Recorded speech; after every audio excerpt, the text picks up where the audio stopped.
संगत जी, हम आपके अपने चैनल गुरु बंदगी में आपका स्वागत करते हैं। संगत जी, हम आपके लिए पुराने बेशकीमती सत्संग बहुत ही क्लियर आवाज़ में लेकर आते रहते हैं। इसलिए हमारे चैनल को सब्सक्राइब जरूर कर लें, ताकि हम जब भी कोई सत्संग अपलोड करें वो आप तक पहुंच सके। आज का सत्संग भवानी साहब जी का फरमाया हुआ है, जपजी साहब पौड़ी नंबर 2829 का है। आइए बड़े प्यार से इस सत्संग को सुनते हैं और लाभ उठाते हैं जी।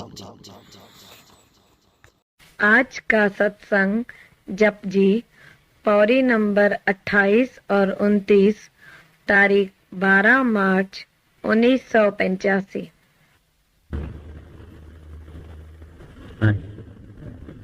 पौड़ी 28वीं। मंदा संतोख शर्म पत झोली ध्यान की कर है विभूत। मुंदा संतोख शर्म पत झोले ध्यान की कर है विभूत।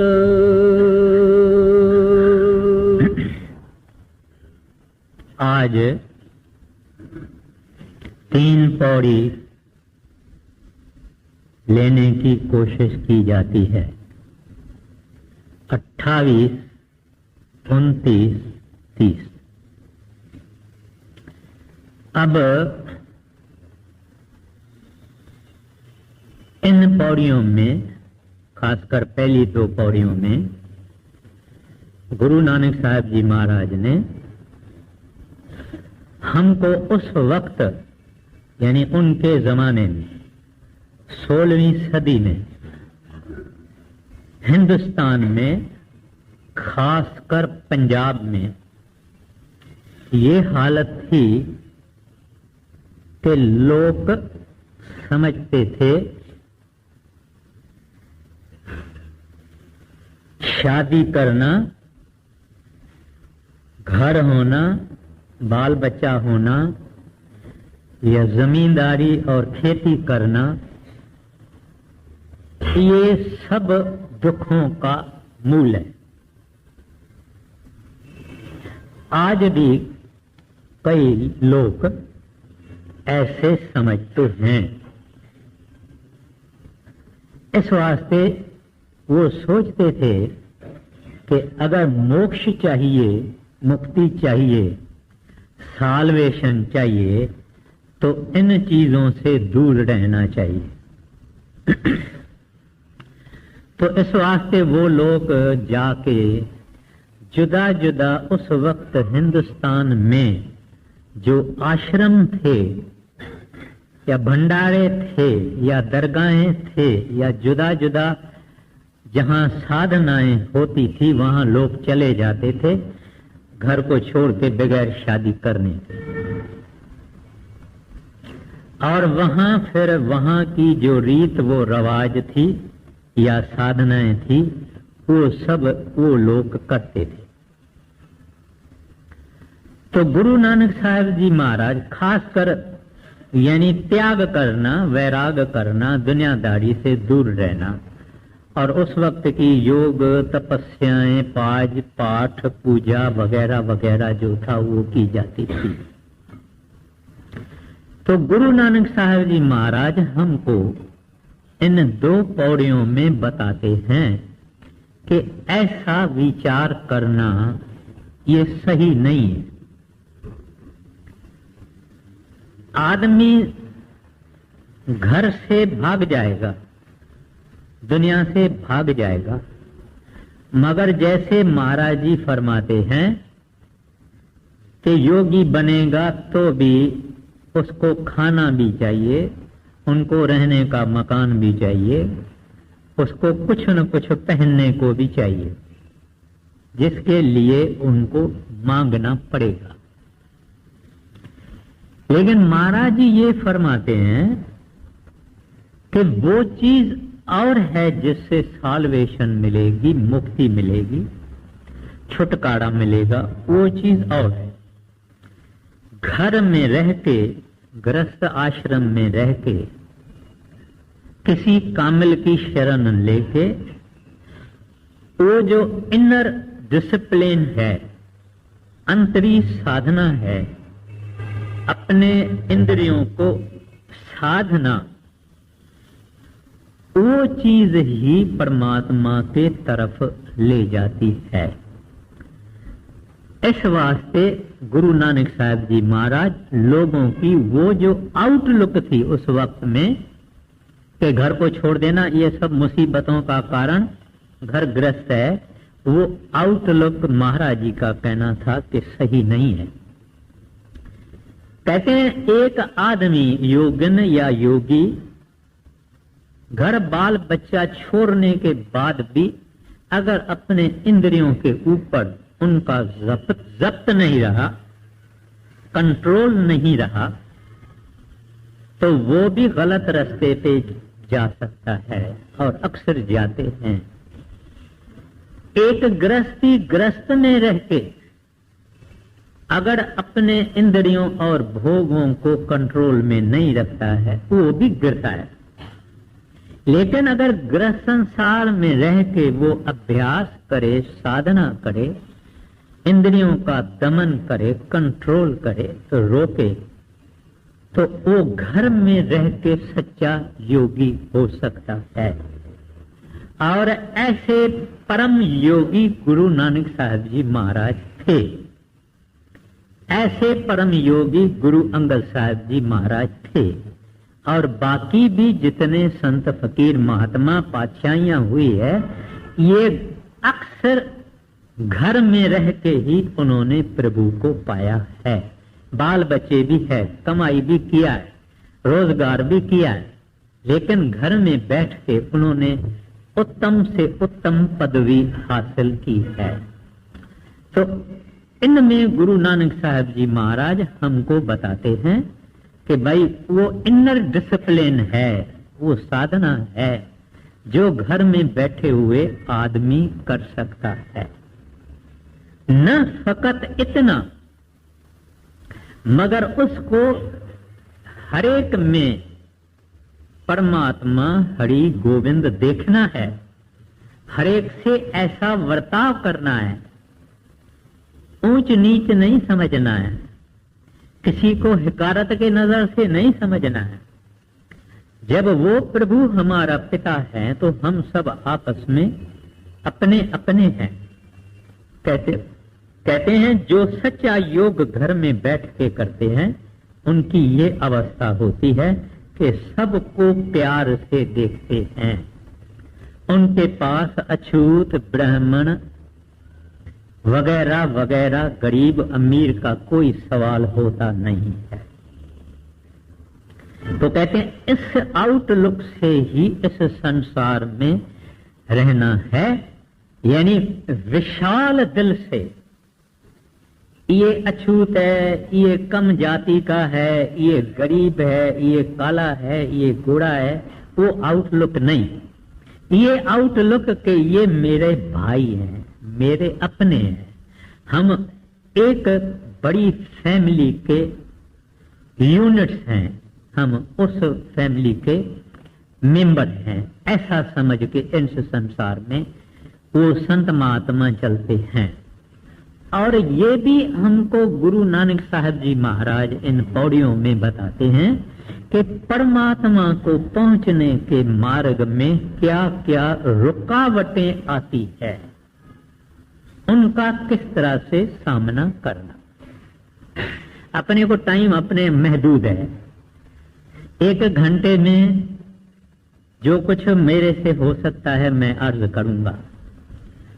तो अब महाराज जी क्योंकि लोग योगी बनते थे, जब योगी बनते थे तो कानों को उनको बड़ा सुराख करवाना पड़ता था और उसमें मुंदरा डालनी पड़ती थी। तो कहते हैं भाई इस मुंद्रा से क्या होगा? कहते तो मुंद्रा तो पहननी चाहिए संतोष की। संतोष माना क्या? संतोष। संतोष माना क्या? जिसको हम कहते हैं कंटेंटमेंट अंग्रेजी में।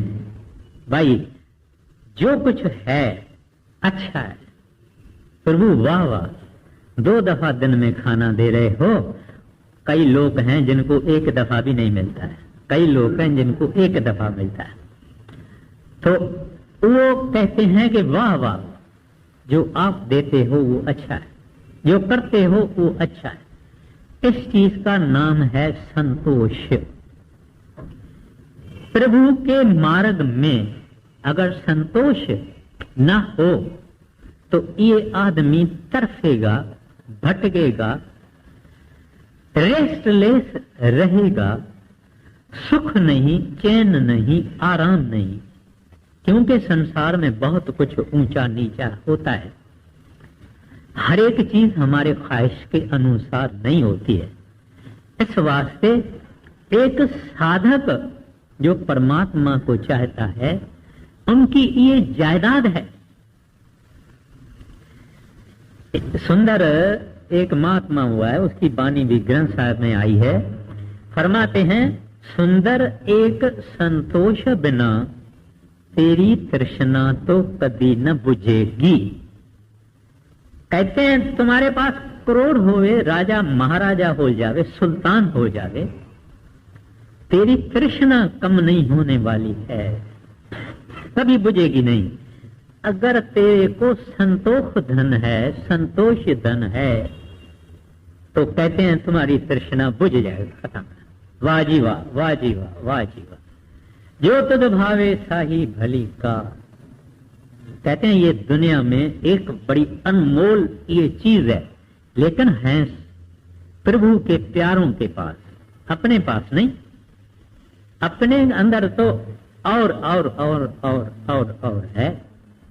तो कहते हैं ये मुद्राएं तो डालना चाहिए संतोष की। देखिए गुरु नानक साहब ने थोड़े लफ्ज कहे, मुद्रा संतोष, बस हयाती की, जिंदगी की, जीवन की, लाइफ की फिलॉसफी उन्होंने हमारे सामने रख दी कि अगर दुखी होना है तो जाओ, बहुत दुख है। अगर सुखी होना है तो संतोष की मुद्राएं पहनो। संतोष है, सब कुछ है। फिर फरमाते हैं, शर्म पत झूली। कहते हैं शर्म करो पाप से, हया करो पाप से, कि मेरे गुनाह न होवे मेरे से। हम और शर्म करते हैं और हया करते हैं, लेकिन कहते हैं पाप और गुनाह, सिनफुल लिविंग, कहते हैं इससे शर्म करो। सिनफुल अगर लिविंग है, पाप और गुनाहों की अगर जीवन है, तो परमात्मा व गुरु हरि गोविंद के पास जाने का सवाल ही नहीं है, क्योंकि वो महापवित्र है, इमैक्यूलेट है, निर्मल से निर्मल है, पवित्र से पवित्र है, स्पॉटलेस, स्टेनलेस वो प्रभु है। उसके पास हम गुनहगार नहीं जा सकते, रास्ता ही खुलेगा नहीं। थोड़ा सा अर्थ करता हूं, अगर हमारा भजन नहीं बनता है, हमको शब्द नहीं सुनाई देता है, गुरु का ध्यान नहीं आता है, तीनों चीजों का मेन कारण गुनाह है हमारे, चाहे इस जिंदगी के, चाहे पिछली जिंदगियों के। और इन गुनाहों से बड़ी होना, पार होना, दूर होना, इसका भी इलाज सिमरन और भजन है। यानी हिम्मत नहीं हारनी चाहिए, सिमरन भजन डट के करना चाहिए। हमारे गुनाह आहिस्ता आहिस्ता आहिस्ता दूर हो जाएंगे। तो इस वास्ते कहते हैं शर्म करना गुनाहों से और पापों से, हम समझते हैं मैंने दरवाजा बंद कर दिया, अंदर से ताला लगा दिया, मैं दूर हूं, कोई देखता नहीं, कोई सुनता नहीं। इस जैसी कोई नादानी और हो नहीं सकती। अगर प्रभु सर्वव्यापक है, सर्वशक्तिवान है, सर्वज्ञाता है, ऑलमाइटी है, आमनी प्रेजेंट, ऑमनीशिएंट, आमनी वगैरह वगैरह, तो वो तो दरवाजा 7 बंद करो, तिजोरी में अंदर बैठो, वो तो सब देखता है। तो इस वास्ते कहते हैं शर्म करना पाप से। फिर कहते हैं झोली, ये साधु लोग जो हैं एक झोली पहनते हैं। झोली यानी जिसमें कोई चीज सामान वगैरह ऐसा डालना, गोदरी भी बोलते हैं इसको। कहते हैं ये जो है झोली, ये काय की? कहते हैं परमात्मा से वफादारी। हमारी वफादारी दुनिया से है, पैसे से है, माया से है, यारी दोस्ती से है वगैरह। कहते हैं वफादार उस साहिब से होना। जब ही तू उल्टा मां के पेट में लटक रहा था, उस वक्त तुमने एक वायदा किया था, वचन किया था कि ऐ प्रभु ये तो कुंभी नरक है। आप समझते होंगे कि ये फकत कहना है। क्या है मां के पेट में या किसी इंसान के पेट में अंदर है क्या? जब पित्त ज्यादा निकल जाता है, आदमी का सिर चकरता है, पेट में बेआरामी होती है, जब तक इसने उल्टी न की है, पित्त बाहर न निकाला है, उसकी तब तक अंदर की आग नहीं बुझती। आग के तरह से होता है, उल्टी आई जान छुट गई। ऐसे ये हमारा अंदर अग्नि का है, सारा सिलसिला अग्नि का है। इसके अंदर बच्चा लटका हुआ है उल्टा, और उस वक्त में इसका होश खुला हुआ है, शब्द खुला हुआ है। इस वास्ते बच्चा सब जब बाहर निकलता है ना, आवाज को ज्यादा ध्यान देता है और रोशनी को ज्यादा ध्यान। उसके आप आगे ऐसे टार्च करो तो उधर ध्यान देगा, आवाज करो, थाली बजाओ, उधर ध्यान देगा, क्योंकि वो सुन के निकला है, उससे जीता था। तो कहते हैं वहां तुमने वायदा किया था कि प्रभु बाहर निकालो, तेरे भजन में ही रहूंगा। कहते हैं ये वफादारी तो करो। इस वास्ते स्वामी जी महाराज हमको कहते हैं, है तू वर का बेईमान। कहते हैं वर का बेईमान है, अपनी वफादारी नहीं करता है, वायदा एक करता है, काम दूसरा करता है। फिर कहते हैं ये लोग बभूत लगाते हैं, शरीर को राख लगाते हैं। तो कहते हैं ये भभूत किसका लगाओ? ध्यान की करह भभूत। कहते हैं उस परमात्मा के ध्यान में, सतगुरु के ध्यान में महव हो जाओ, टोटल कंप्लीट एब्सॉर्प्शन, और कुछ पता ही नहीं लगे कि क्या है क्या नहीं है। गर्मी है, सर्दी है, देना है, लेना है, कुछ नहीं। ध्यान लगा हुए परमात्मा का या अपने सतगुरु का ध्यान लगा हुआ। तो इस वास्ते गुरु ग्रंथ साहब में तीसरी पातशाही फरमाते हैं, क्या फरमाते हैं? कर्मा फरमाते हैं कि अपने सतगुरु में समा जाओ। मुसलमान कहते हैं फना फी अल शेख। तो कहते हैं प्यारा ये भभूत नहीं, वाह गुरु के ध्यान में, हरि के ध्यान में, सतगुरु के ध्यान का भभूत लगाओ, माना उसमें मस्त रहो। फिर फरमाते हैं खिंथा काल, कहते हैं, और दूसरी भी एक गोदरी भी ये पहनते हैं, उनको खिंथा कहते हैं। कहते हैं कि ये मौत, कहते हैं आप गोदरी तो पहनते हैं, मगर आप गोदरी पहनो, जैसे गोदरी इधर गर्दन पे लगी हुई है तो बोझ महसूस होता है कि कुछ मेरे ये लगा हुआ है। कहते हैं ऐसे आप मौत की याद कायम रखो, मौत की याद कायम रखो। मगर हम सब याद कायम रखते हैं, मौत की याद हम कायम नहीं रखते हैं। इस वास्ते कबीर साहब जी महाराज फरमाते हैं कि ये आदमी कह कबीर प्राणी तब जागे जब जम का दंड मूंड पड़ लागे। मगर ये मौत को तो याद करता ही है मरने के वक्त, उस वक्त कुछ नहीं हो सकता। अब न भजस, भजस भजना माना डिवोशन करना, आराधना करना, प्रभु की याद करना। कहते हैं अब न भजस, भजस कब भाई आवे मौत न भजिया जाई।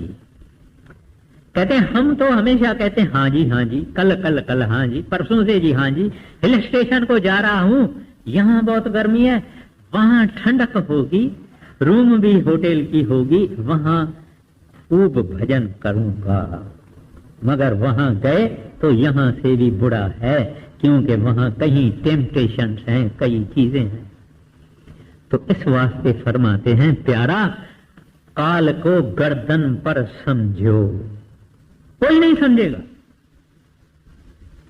मैंने आगे अर्ज किया था कि ये काम फकत संतों का है।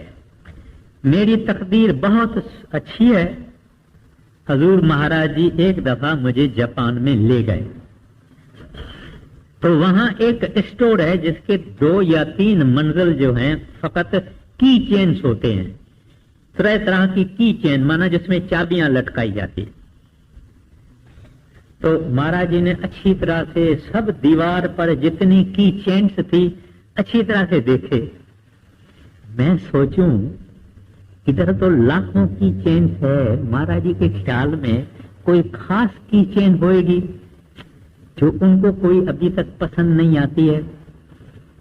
फिर मैं जाके आगे खड़े रहा तो उन्होंने एक की चेन पसंद की।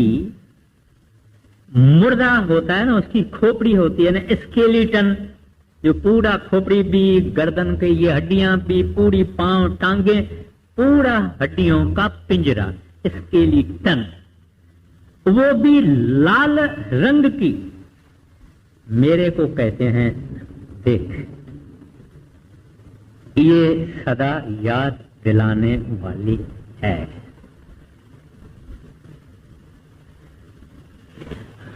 अब आप देखिए, आम आदमी और ये प्रभु के प्यारे, ये वाहगुरु के भक्त, हरि के गोविंद के भक्त, उनमें और हमारे अंदर कितना फर्क है। ऐसे कई बातें हैं संतों की। तो मतलब ये है कि मौत सिर पर रखो, बुराई करोगे नहीं। अगर किसी आदमी को महाराज जी अंदर आ जावे और उसको कहे कि प्यारा अब फकत 7 दिन तुम्हारा रहता है, 8वें दिन मैं ले जाऊंगा, तो वो आदमी आप बताओ कि दुनिया में कैसा चलेगा? सबको हाथ जोड़ेगा, प्यार से बात करेगा, मत्था टेकेगा, अच्छे काम करेगा, अच्छी बाणी बोलेगा, मुंह से प्रेम से बात करेगा, किसी के लड़ेगा नहीं, कहेगा यार जाने वाला हूं, लड़ूं किसी से। बाकी 6 दिन, बाकी 5 दिन, बाकी 4 दिन, बाकी 3 दिन, मौत की याद इस तरह से आदमी को सीधी रखती है। किसी आदमी ने बड़े महाराज जी से पूछा कि हजूर, अगर हम मौत को याद करें तो बाकी दुनिया में हम काम क्या करेंगे? अगर मौत ही याद करें तो काम क्या करेंगे? संसार चले कैसे? महाराज जी कहते हैं, भाई मैं ये नहीं कहता हूं, मैं कहता हूं मरने की तैयारी रखो, जीने की आशा रखो। ये भी जो 2 लफ्ज हैं ये श्री गुरु ग्रंथ साहब, मरने की तैयारी रखो, जैसे हम अंग्रेजी में कहते हैं prepare for the worst and hope for the best. कहते हैं मरने की तैयारी रखो, जीने की आशा रखो, फिर उसकी मर्जी है। हम दोनों चीजें के लिए तैयार हैं। हजूर जब भी चाहिए। यहां हमारे एक अरोड़ा साहब थे, बड़े बुजुर्ग थे, दाढ़ी वाड़ी थी और पगड़ी वगड़ी थी। और महाराज जी जब आए थे, कोई 57 या 58 मुझे नहीं याद है, महाराज जी ने मुझे कहा, भाई एक सरदार साहब है, उसका नाम करम सिंह है, उनको घर ले आओ। आगे आगे बैठा था सत्संग में, हमने तलाश किया, वो मिल गया, महाराज जी के पास ले गए। महाराज जी उसको कहते हैं, बाबा जी कफन है? कहते हैं जी हजूर कफन है। कफन अपना साथ लेके फिरते थे। उसी वक्त भी उनके यहाँ पोतरे वगैरह हैं, जहां तक मुझे मालूम है, वो साथ लेके फिरते थे। महाराज जी ने मुझे मेहरबानी करके बताया कि बड़े महाराज जी के पास ये सरसे में सेवा करने को आते थे और कफन हमेशा जेब में रखते थे। अभी चोला छोड़ गए। अब सवाल ये होता है कि ऐसे भी कुछ दया मेहर किन लोगों के ऊपर होती है जो मौत को याद रखते हैं, मगर जुज़वी कोई कोई। तो इस वास्ते कहते हैं खिंथा काल, कहते हैं काल को सिर पर। फिर कहते हैं कुंवारी काया। अब कुंवारी उसको बोलते हैं जो कि कुंवारी है, अंग्रेजी में वर्जन बोलते हैं, चेस्ट बोलते हैं। और आगे तो ब्राह्मण अगर नहीं मिलता था किसी पूजा के लिए तो कुंवारी लड़की की पूजा की जाती थी और उससे कई पूजाएं करवाई जाती थी, क्योंकि उनको पवित्र समझा जाता था। तो कहते हैं कि इस शरीर को कभी भी किसी ऐसी गंदी बात में, ऐसी कोई विशेष कोई ऐसा गुनाह शरीर से नहीं करना। ये प्रभु का घर है, हर मंदिर ये हुई शरीर है। गुरुद्वारे में जाके कोई हम खराब काम करते हैं? कोई मांस मछली जाके खाता है क्या? गुरुद्वारे में खाएगा, बाहर खाएगा, गुरुद्वारे में नहीं खाएगा, क्योंकि वो प्रभु का द्वार है, क्योंकि वो गुरु का द्वार है। हर एक को उसको पवित्र रखना चाहिए। तो हमको गुरु नानक साहब जी महाराज कहते हैं कि कुंवारी काया, इस काया को एब्सोल्युटली निर्मल रखो, साफ रखो, पाक रखो, पवित्र रखो। अब देखिए ऐसे इंसान की पूरी जीवन वो कितनी पवित्र रखवाने की कोशिश करते हैं ताकि ये कदम परमात्मा के तरफ बढ़ा सके। गुनहगार नहीं कर सकता, पापी को ख्याल भी नहीं आएगा। तो ये हो गया। फिर कहते हैं जुगत डंडा पड़तीत, और ये लोग एक डंडा उठाते हैं, सोटी पंजाबी में कहते हैं, हाथ में कोई ऐसा डंडा सोटा उठाते हैं। कहते हैं ये डंडा काएगा हुए तुम्हारे हाथ में? कहते हैं परमात्मा के प्रतीत, प्रतीत पंजाबी लफ्ज है जिसको हम कहते हैं विश्वास, फेथ, यकीन, निश्चय। कहते हैं ये परमात्मा में विश्वास रखो। हम मुंह से कह देते हैं कि विश्वास है, बराबर है परमात्मा, मगर हमारे जो ऐमाल हैं, करतूत हैं, एक्शंस हैं, करनी है, वो दिखाती है कि हमारा विश्वास फकत जुबानी है, फकत ओरल है, बताने के लिए है, असल विश्वास है। महाराज जी कहते हैं अगर छोटा बच्चा 5 बरस का भी खड़ा हुए तो हम कोई बुरा काम नहीं करेंगे, मगर दरवाजा बंद करके हम समझते हैं दरवाजे के साथ हमने खुदा को भी बाहर फेंक दिया। यूसुफ और जुलेखा का किस्सा महाराज जी फरमाया करते थे कि यूसुफ या जोसेफ जिसको अंग्रेजी में कहते हैं, वो 7 भाइयों में बड़ा महासुंदर था। तो जुलेखा उस वक्त की रानी, किस तरह से उस जुलेखा के कहने उसके ऊपर मोहित हो गई, तो उसको अपने महल में ले आई तो उससे अपनी बुरी ख्वाहिशात जाहिर की।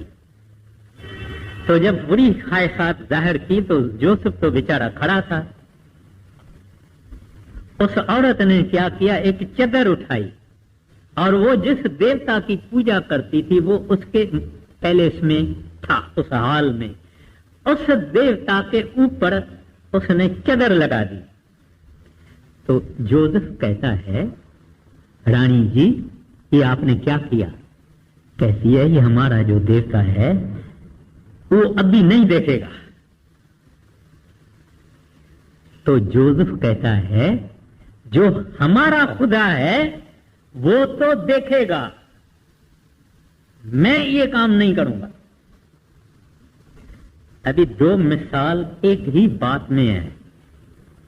उसका विश्वास है कि हरि है, खुदा है, रब है, उसका विश्वास झूठा है। एक चादर से अपने देवता को अंधा कर दिया।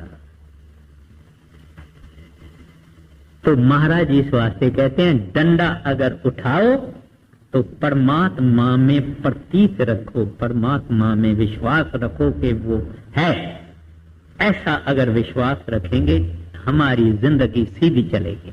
आगे, खेंठा काल कुआरी काया, जुगत डंडा प्रतीत, आई पंथी सगल जमाती, मन जीता जग जीत। अब एक योगियों का पंथ है, यानी कई योगियों के पंथ है। एक पंथ है जो बिलीव करते हैं यूनिवर्सल ब्रदरहुड में, यानी जो बिलीव करते हैं कि सब मनुष्य एक है, कोई ऊंचा नीचा नहीं है, सब एक है। तो गुरु नानक साहब जी महाराज उनका हमको बयान करते हैं, जिक्र करते हैं कि ये जो आई पंथी हैं सगल जमाती, कहते हैं ये सारी जितनी जमात है इनका ये जो है यूनिवर्सल ब्रदरहुड, कहते हैं ऐसे अपने को इस भाव से संसार में चलना चाहिए। ये गरीब है, ये काला है, ये गंदा है, ये रोगी है, ये बीमार है, ये है, ये है, ये है ना, ये भी भाई है। साधु संत जो सच्चे हैं उनका ये ही भावना है, उनके लिए कोई भेद भिन्न नहीं है। अब ये सब बता के एक बिल्कुल आम तरह से कही जाती है, नानक मन जीते जग जीत। तो वहां नानक लफ्ज नहीं है, ये है यहां आई पंथी सगल जमाती, मन जीते जग जीत। अब पहले महाराज जी ने संतोष फरमाया, शर्म फरमाया, ध्यान फरमाया, मौत का डर फरमाया, कुंवारी काया फरमाया, प्रतीत फरमाया, सगल जमाती यूनिवर्सल ब्रदरहुड फरमाया। अब मन पर आ गए, कहते हैं ऐसे मन कब्जे में आएगा, कंट्रोल में आएगा। ये जो ऊपर की जितनी बातें थी, कहते हैं तब मन कंट्रोल में आएगा जब तू ऐसा करेगा, ऐसा योगी बनेगा। ना ये मुद्रा पहन के, डंडा लेके, बबूत लगा के, झोली लगा के, नहीं, मगर ये किस किस चीज की झोली, किस किस चीज की मुद्रा, किस किस चीज का बबूत, कहते हैं ये सब जब चीजें करेंगे तब तुम मन को कंट्रोल में कर सकते हो। और अगर मन कंट्रोल में आया तो जगत यानी सारा संसार कंट्रोल में आया। पहले विधि बता दी, टेक्निक बता दिया, आखिर में कहा कि ऐसे करने से मन कंट्रोल में आ जाएगा। अब ये सोचना चाहिए, जब हम संतोष करेंगे तो ये संतोष ऐसी चीज नहीं है। आपने भी सुना, मैंने भी सुना और पढ़ा, मेरे को तो संतोष नहीं है। मेरे में तो होमे है, और चाहता हूं और चाहता हूं, और इस तरह से मोरारलेस हम सब कमजोर लोग हैं। हमारे अंदर संतोष नहीं है, हमारे अंदर मौत का डर नहीं है, हम पापों से नहीं डरते हैं, हम ध्यान की बबूत नहीं लगाते हैं, हम अपनी काया को कुंवारी निर्मल नहीं रखा है। लेकिन जब ये अभ्यास करेगा, जिसको इनर डिसिप्लिन गुरु नानक साहब जी महाराज फरमाते हैं, हम और आप जब भजन में बैठते हैं तो हमारी लड़ाई मन से होती है। वो जो लड़ाई है, रोज की स्ट्रगल है, रोज की मारामारी है, उससे कहते हैं ये सब सिफतें भी हमारे अंदर आहिस्ता आहिस्ता आएगी, ज्यों ज्यों हम भजन करेंगे। और आखिर में ऐसा समय आएगा कि मन भी कंट्रोल में आ जाएगा। तीसरी पातशाही गुरु अमरदास साहब जी महाराज फरमाते हैं मन नाल झगड़ा, मन नाल सत्ता। कहते हैं ये मन हमारा दोस्त भी है, हमारा दुश्मन भी है, इनको दोनों काम करवाना है इससे, इसके बगैर हमारा गुजारा नहीं है। तो ये सब चीजें और गुण जितना भी महाराज जी ने फरमाया, ये भी भजन और सिमरन से आती है, बख्शीश उनकी। इसका भी आगे जिक्र आएगा। आगे आदेश तिसै आदेश, आद अनिल अनाद अनाहत, जुग जुग एको वेश। यदि आदेश माना नमस्कार करना, इज्जत से और अदब से झुकना, खेल जिसको हम कहते हैं।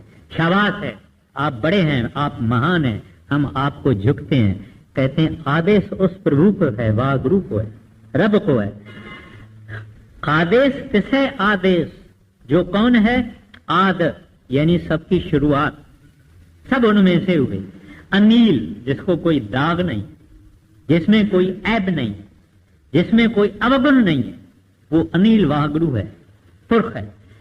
अनाद कहते हैं टाइमलेस, एंशियंट, मोस्ट एंशियंट। अनाहत जो नाश नहीं होवे, जिसका हित न हो सके, यानी इमॉर्टल, परमानेंट। और फिर फरमाते हैं जुग जुग एको वेश। कहते हैं कई जुग आए, कई जुग गए, सब कुछ बदलता रहा, मगर उसका वेश एक ही है, और वो उसका वेश सत नाम है, सत है, जो कि आद सच जुगाद सच है भी सच, हो सी भी सच है। सब बदलता रहता है, फिरता रहता है, लेकिन वो जो प्रभु है हमेशा एको वेश है, इटरनल, एवर लास्टिंग, परमानेंट। आगे अभी 29 29वीं पौड़ी। भगत ज्ञान दया भंडारण, घट घट बजाए नाद। अब जोगियों में एक रिचुअल है, वो क्या है कि एक औरत योगिन, वो होती है भंडारण, यानी एक स्थान पर वो खाना बनाएगी, हेल्प लेगी दूसरों से, दूसरे योगियों से हेल्प लेगी, खाना वाना बनाएगी, सब कुछ करेगी। बाकी योगी भजन भजन में जाके अपने अपने बैठते हैं। फिर जब खाना तैयार हो जाएगा तो ये भंडारण या आप खुद या किसी और को कहेगी कि ट्रम्पेट बजाओ, सिंगी बोलते हैं जिसको। जो पुराने पुराने साधु हैं, अगर आप हरिद्वार वगैरह जाएंगे तो उनको वो सिंगी भी इधर बांधी हुई होती है। वो कोई न कोई जानवर का सींग होता है, कोई न कोई जानवर का बड़ा सींग होता है, उसमें से वो बजता है तूताड़ी की तरह से, यानी विसल, ट्रम्पेट की तरह से वो बजता है। तो वो भंडारण बजाएगी तो सब योगी एक जगह आके पहुंचेंगे। फिर वो भंडारण यानी स्टुअर्डेस आप कहो, वो उनको सबको खाना खिलाएगी। अब यहां गुरु नानक साहब जी महाराज कहते हैं, अभी उनका योगियों का ये मिसाल ले लिया, फरमाते हैं कि परमात्मा की भंडारण है दया, कितना छोटा लफ्ज है, मगर हमारा काम इससे बनेगा। अगर उस प्रभु को हमारे में किसी के ऊपर दया आ गई, और ये भी अर्ज करता हूं कि जिसको नाम सतगुरु ने बख्शिश किया है उनके ऊपर दया हो गई, कहते हैं वह ईश्वर की दया प्रभु के प्यारों को आवाज देती है, बुलाती है, कॉल करती है। उनको क्या देती है? उधर प्रसाद जो करती थी, वो जो सिंगी बजाई, वो है शब्द, नाम, वो बजता है, घट घट वाजे नाद, कहते हैं वो हर एक के अंदर बजता है और बुलाता भी है। आ रही धुर से सदा तेरे बुलाने के लिए, ये शब्द ही जो है हमको बुलाता है कि प्यारा तुम किस चक्कर में हो, सारा झूठ है, सारी बाजी विष्टा है, करोड़ों युग तुमने ये सब कुछ खेला है, खाया है, पिया है, औरतें भोगी है, पुरुष भोगे हैं, अभी तू आओ मेरे तरफ देखो, मेरी ये आवाज सुनो। मगर गुनाहों के कारण ये सुनते नहीं। तो वो प्रभु की भंडारण यानी दया, ये शब्द बांटती है, शब्द के जरिए हमको बुलाती है और शब्द का खाना अमृत बांटती है। ये है उसकी भुगत, भुगत यानी खाना, भुगत यानी खाना, भुगत भंडारण। तो वो ये शब्द का, नाम का खाना उनको देती है जो परमात्मा को चाहते हैं, जो प्रभु के प्यारे हैं, जो डिवोटीज हैं, उनको ये बख्शिश करती है, परसती है। बुलाती भी शब्द से है, यानी अंदर में होके हर एक के अंदर, और देती भी बख्शिश शब्द की है। जो हम सुनेंगे क्यों रंग चढ़ेगा, जो सुनेंगे यूं तो चढ़ेगा। और ये मत भूलना कोई, जब आप शब्द सुन रहे हैं, आप करोड़ों जन्मों में पहली बारी परमात्मा से कम्युनियन कर रहे हैं। विचारने की बात है, थोड़ा सा विचारो इस चीज को। कितने युग हो गए, कितने जन्म हमारे हो गए, कोई अंत नहीं। ये शब्द परमात्मा है। आप जब इनको अंदर सुनते हैं, तब आप पहली बारी करोड़ों युगों और जन्मों में उसको आवाज, उसके आवाज को सुनते हैं, उसके साथ आपकी कम्युनियन होती है पहली बारी। नहीं तो हमको क्या पता भगवान आवाज होता है क्या, भगवान नाद होता है क्या, भगवान शब्द होता है क्या, उसका तो शब्द का जिक्र अलग है। तो वो चीज है जिसके लिए हमको खुश रहना चाहिए। अगर दूर से सुनता है तो भी फिक्र नहीं, नजदीक सुनता है तो भी फिक्र नहीं, जुबान बंद, किसको बोलना नहीं। हमारी प्रभु के साथ पहली पहली मिलाप हो रहा है। एक दिन सुनते सुनते सुनते हमारी सूरत उसमें रम जाएगी, हमारा शरीर खोखला पड़ा होगा, खाली बुत पड़ा होगा, सूरत उसके साथ रम जाएगी। जब मर्जी पड़ेगी तब वापस शरीर फिर जिंदा हो जाएगा। तो ये आगाज है, ये बिगिनिंग है, ये शुरुआत है प्रभु को सुनने की। फिर आहिस्ता आहिस्ता देखने की होगी। लेकिन मैं आपको कहता हूं, अपने को भी कहता हूं, प्रभु कहते हैं, संत कहते हैं, ऐ प्यारे ये मौका नहीं गंवाना, बड़ा नायाब है, बड़ा अमूल्य है ये इंसानी देही। इसके अंदर रब आवाजें दे रहा है। आगे, आप नाथ नाथी सब जाकी, रिद सिद्ध अवरा साध। अब ये जो योगी हैं, ये जैसे गोरखनाथ, मच्छंदर नाथ, तो इनको नाथ कहते हैं। नाथ इनका ऐसा समझ लिए कि बेख है। तो ये इन योगियों को मानते हैं। तो गुरु साहिबान कहते हैं हमारा जो प्रभु है ऐ योगियों, वो तो सबका नाथ है और एक है। आप तो लाखों नाथों को नमस्कार करते हैं, क्योंकि इन योगियों में प्रमोशन होता है, फिर ऐसा ऐसा ये नाथ हो जाते हैं। तो कहते हैं कि हमारा तो एक ही नाथ है। नाथे यानी नाक, नाक में ये पहना जाता है ना, औरतें पहनती थी, तो नथ बोलते हैं इसको। मेरा ख्याल है पंजाब सिंध में ऐसा ही है।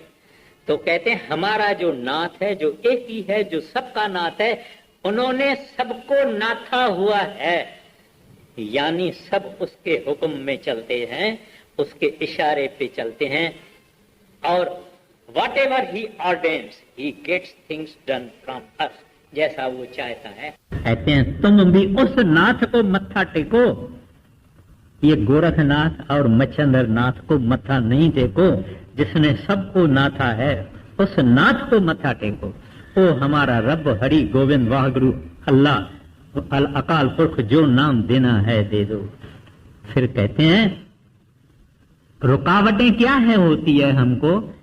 कहते हैं, फरमाते हैं रिद्ध सिद्ध और साध। कहते हैं आपको तो खुशी इस बात की होती है कि आपके पास रिद्धियां हैं और सिद्धियां हैं। सोना बना सकते हैं, चांदी बना सकते हैं, कई इसके पास गुटके होते हैं, मुंह में डाल दिया तो आकाश में उड़ जाते हैं, दिखाई नहीं देंगे, पहाड़ जैसे भारी हो सकते हैं। ये खंभ जो जानवर का एक पंखी है, पंख है, ऐसे हल्के हो सकते हैं, पानी में नहीं डूब सकते हैं। ये सब रिद्धियां और सिद्धियां है। संत ये करामात करना नहीं चाहते हैं, क्योंकि ये करामातें इंसान को नीचे गिराती है। दो शक्तियां, दो पावरें, दो ताकतें संसार में काम करती है।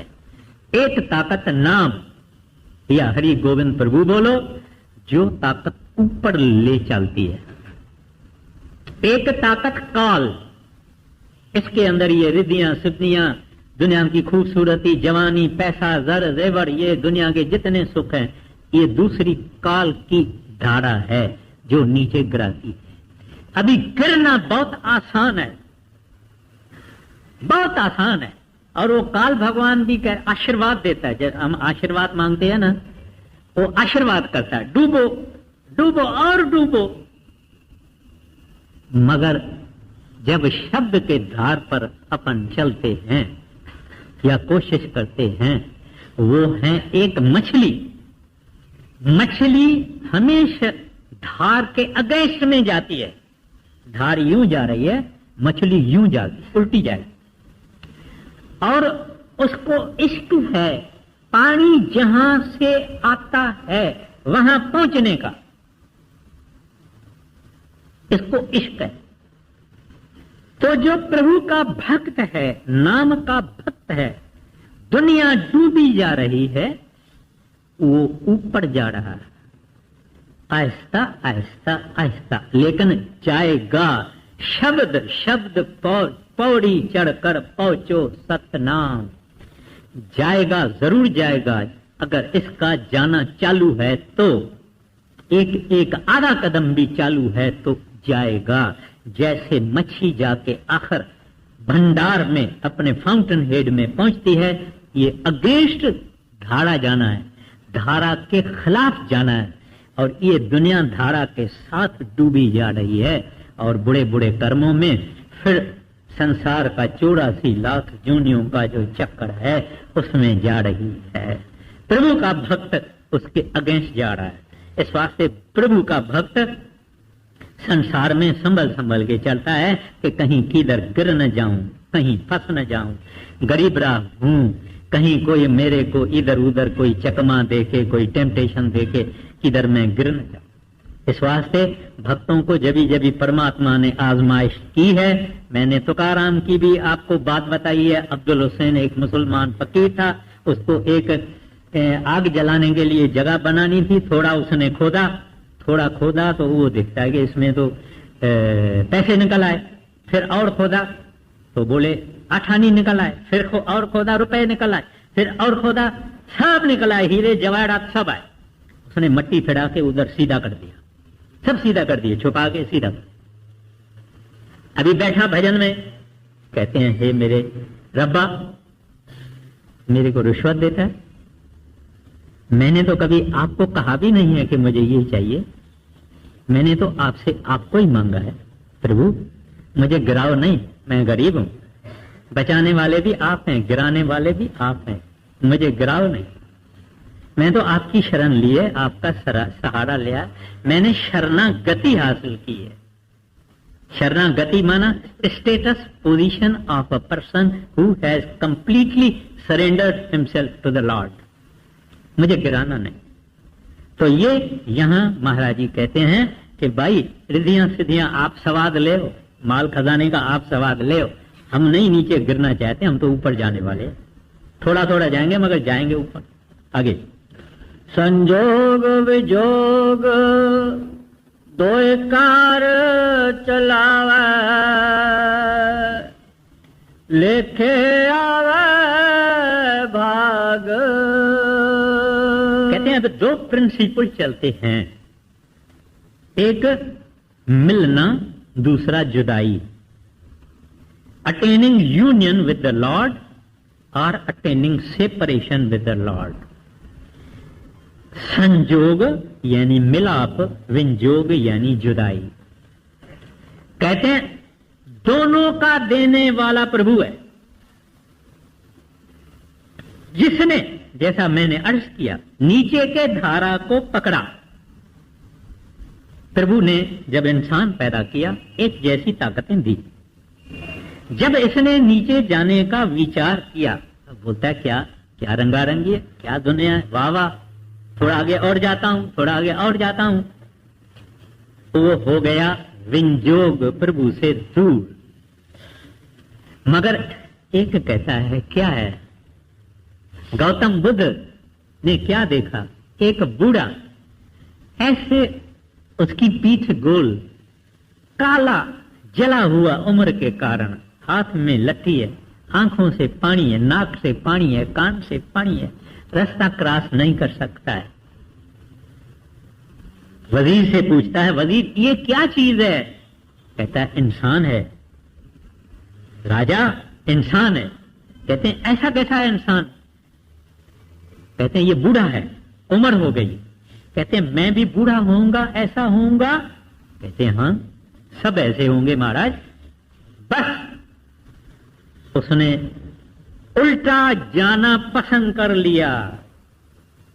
ये सब भजन करने वाले उल्टे जाते हैं, ये सब उल्टे जा रहे हैं। दुनिया कहती है ये उल्टे है, दुनिया कहती है ये पागल है, और खुद सुलटे है।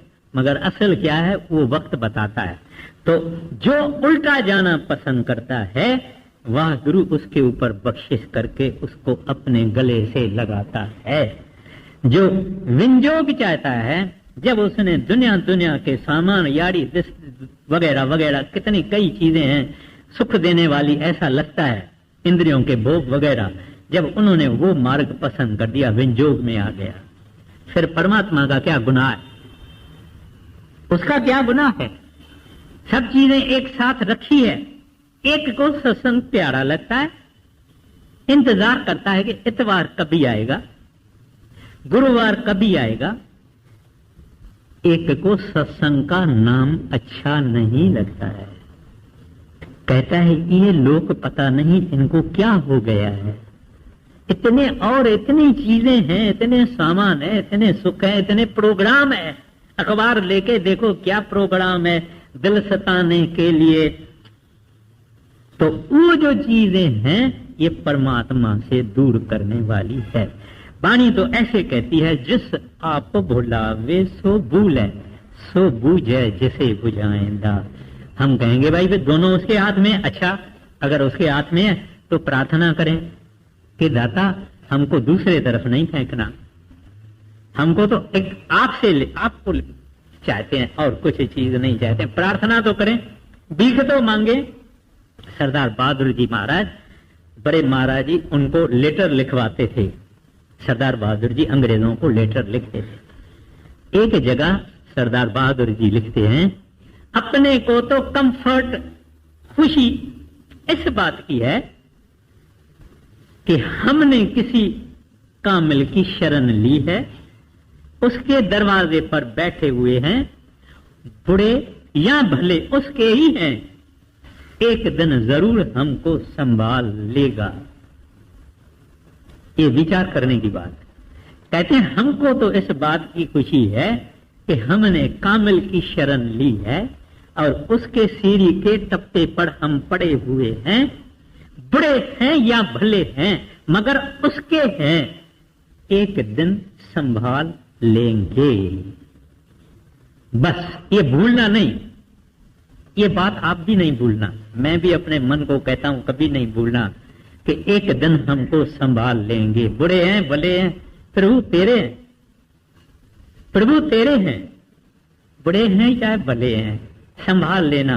आपके बगैर हमारा कोई सहारा नहीं है, हमारा कोई आसरा नहीं। पूरा कर दे। आदेश से आदेश, आद अनिल अनाद अनाहत, जुग जुग एको वेश। फिर वही बात, हम उस प्रभु परमात्मा वागुरु हरि को नमस्कार करते हैं, झुकते हैं अदब से और प्यार से और रिवरेंस से, जिसको कोई मार नहीं सकता है, जो कोई टाइम से बदलता नहीं है। सारी दुनिया बदलती है मगर उसका वेश सदाई एक है। वो आद सच है, जुगाद सच है भी सच है, और वो हमारा वागुरु सतपुरुष करतार सतगुर है। राधा स्वामी।